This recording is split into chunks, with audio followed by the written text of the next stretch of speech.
JP모건 컨퍼런스에 대한 이야기인데요. 키워드부터 한번 들어보면 어떨까 싶습니다. 이게 메가 키워드라는 이름을 붙여봤는데요. 네. 제가 질문을 드리겠습니다. JP모건 컨퍼런스 2020 K-바이오 열풍의 메가 키워드는 네모다. 기술 이전이다. 기술 이전. 좋습니다. 자, 메가 키워드는 기술 이전이고요. 이 안에서 그러면 이제부터 이 네. 주제를 갖고 이야기를 나눠보도록 하겠습니다. 자, 먼저 JP모건 헬스케어 컨퍼런스. 가장 중요한 건 우리 증시에 어떤 영향을 미칠 것이냐. 그렇죠? 왜냐하면 굉장히 많은 기업들이 들어갑니다. 네네, 사실은. 맞습니다. 그래서 그 네네. 안에 대장주를 찾는 것도 굉장히 힘들고요. 그렇다고 거기 들어가 있는 모든 종목들을 우리가 다 관심 있게 볼 수도 없습니다. 그죠. 그렇죠. 그리고 전문가분들도 저희 방송하다 보면요. 뭐 주식을 잘 모르냐는 소리를 제가 가끔씩 들어요. 왜냐면 많으실 다 알 수 것 없죠. 같은데요. 네. 전문가분들도 마찬가지겠지만 네. 그런 만큼 저기 컨퍼런스에 들어가 있는 종목들도 굉장히 많습니다. 그래서 많은 분들이 다 볼 수 없기 때문에 이 좀 우리 증시에 어떤 영향을 미칠까와 더불어 어떤 종목들을 좀 눈여겨보면 좋을지도 같이 말씀해 주시면 좋을 것 같아요. 네, 맞습니다. 일단 네.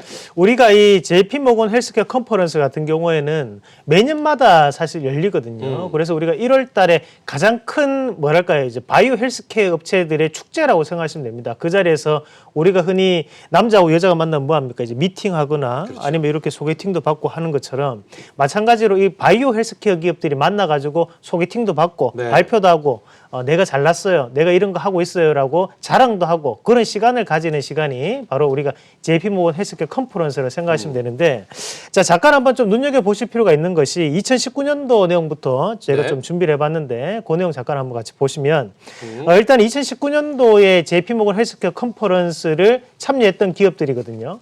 그 내용들을 잠깐 한번 같이 보시면 네. 일단은 셀트리온이나 한도 그리고 뭐 바이로메드, 코롱티슈진 뭐 이런 기업들이 2019년도에 참여를 했었고요. 네, 네. 마찬가지로 뒤에 뭐 부광약품, 엑세스바이오라든지 그런 기업들도 함께 참여를 했었습니다. 그리고 뭐 파맵신이나 아니면 엔지캠 생명과학 뭐 이런 기업들도 함께 같이 나갔었고 그리고 이 중에서 우리가 작년을 한번 돌이켜 본다면 가장 크게 이슈가 됐던 것이 바로 강스템 바이오텍이라는 종목이 상당히 이슈가 됐었거든요.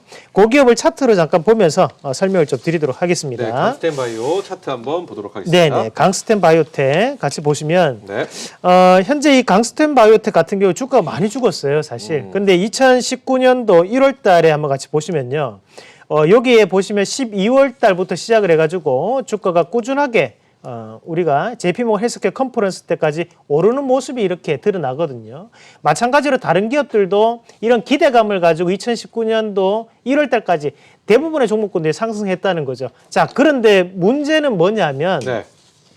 이런 기업들이 발표를 하고 난 다음에는 그리고 거기에 대해서 행사가 직접적으로 진행이 되고 난 다음부터는 주가가 어떻게 됩니까? 오히려 조정폭을 겪고 난 다음에 주가가 빠져버립니다.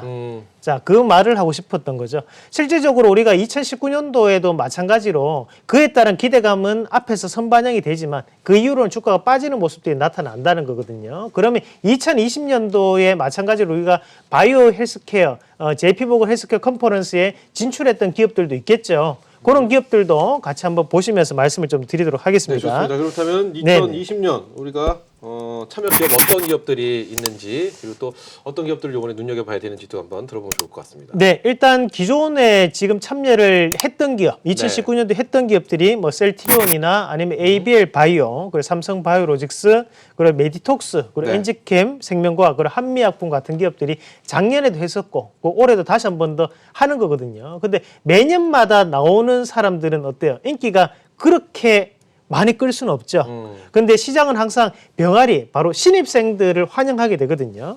그러면 최근에 이제 신규적으로 들어가게 된 기업이 휴젤, 그리고 대웅제약, 티움바이오, 그리고 바이오솔루션, 펩트론, 사이토젠, 앞타바이오, 지트리비엔티, 그리고 인콘까지. 인콘은 자회사가 나스닥에 있기 때문에 그 부분이 이슈가 됐던 겁니다. 그러니까 이런 기업들 자체가 이제 이 JP모건 헬스케어 컨퍼런스를 통해 가지고 이슈화가 되고 최근에 주가가 많이 움직였었는데요. 자, 그러면 한 가지 예로 앞타바이오 같은 종목군들도 한번 같이 보도록 하겠습니다. 네, 좋습니다. 자, 이 앞타바이오도 최근 들어가지고 주가가 12월 달부터 시작을 해가지고 마찬가지로 꾸준하게 올랐고요. 자, 그런데 여기에서 문제가 있어요. 자, 오늘 같은 경우에는 오히려 빠져버렸습니다. 네. 8%에 빠졌거든요. 자, 마찬가지로 지트리비엔티 종목도 한번 같이 보도록 할게요. 자, 이 지트리비엔티 같은 경우에도 12월 달에는 올랐지만 네. 최근에 또 빠져버렸습니다. 그리고 ABL 바이오도 같이 한번 보도록 하겠습니다. 자, 이 종목도 어때요? 지금 12월 달부터 시작해가지고 지금 1월 달까지 올랐지만 그 이후로 오늘 발표를 하고 난 다음부터 또 빠져버렸거든요. 그래요? 자, 이건 뭐냐면 왜 이럴까요? 뭐 결국에는 이미 소문에 사고 뉴스에 팔아라. 뭐 네네. 그런 부분 자체가 일단은 반영이 되는 부분이라고 보셔야 되고 우리가 강스텐 바이오텍이나 작년에 대한 부분 자체를 감안해서 봤을 때 결국에는 지금은 참여한다고 해서 이 부분 자체가 이슈가 되는 건 아니라는 거거든요. 네. 그러면 지금부터는 뭐가 중요하냐면 결국에는 여기 안에서 과연 앞으로 기술 이전, 바로 라이센스 아웃을 할 수 있는 기업이 있고 그리고 없고에 대한 차이가 날 수 있겠죠. 그러면 그 라이센스 아웃, 바로 기술 이전을 할 수 있는 기업들은 다시 한 번 더 주가 자체가 여기서부터 반등이 강하게 치고 올라올 겁니다. 그러면 말 그대로 기업에 대한 내실을 좀 더 볼 수 있는 그런 부분 자체가 발생할 수 있다고 판단하셔야 되는 거고 그리고 여기에서 그런 부분 자체가 이슈가 되지 않는 기업들은 주가가 오히려 빠져버릴 수 있거든요. 네. 그런 부분까지 좀 더 감안해서 볼 필요가 있다는 말씀까지 드리도록 하겠습니다. 예전에 네네. 말씀을 들어보면 예전에는 이런 컨퍼런스 네. 나가면은 무조건 주가가 오르는 네, 이런 그렇죠. 모습을 보였는데 네네, 요즘은 맞습니다. 그만큼 우리 투자자분들이 똑똑해졌다. 네. 그렇죠. 기업의 어떤 내실을 좀 들여다보고 또 투자를 하시는 그런 성향이기 때문에 예전 같은 이런 컨퍼런스가 있음으로써 무조건 혜택을 보는 이런 건 지났다 뭐 이렇게 좀 이해를 하면 될까요? 네, 거기에서 이제 기술 이전이 될 수 있는 기업들이 또 네네. 나뉠 수 있거든요. 네네. 그러면 우리가 선보러 가서 다 결혼하는 거 아니지 않습니까? 그렇죠, 그렇죠. 선보러 가서 거기에서 또 결혼까지 가는 거는 상당히 힘들고 애 놓는 거 더 힘듭니다.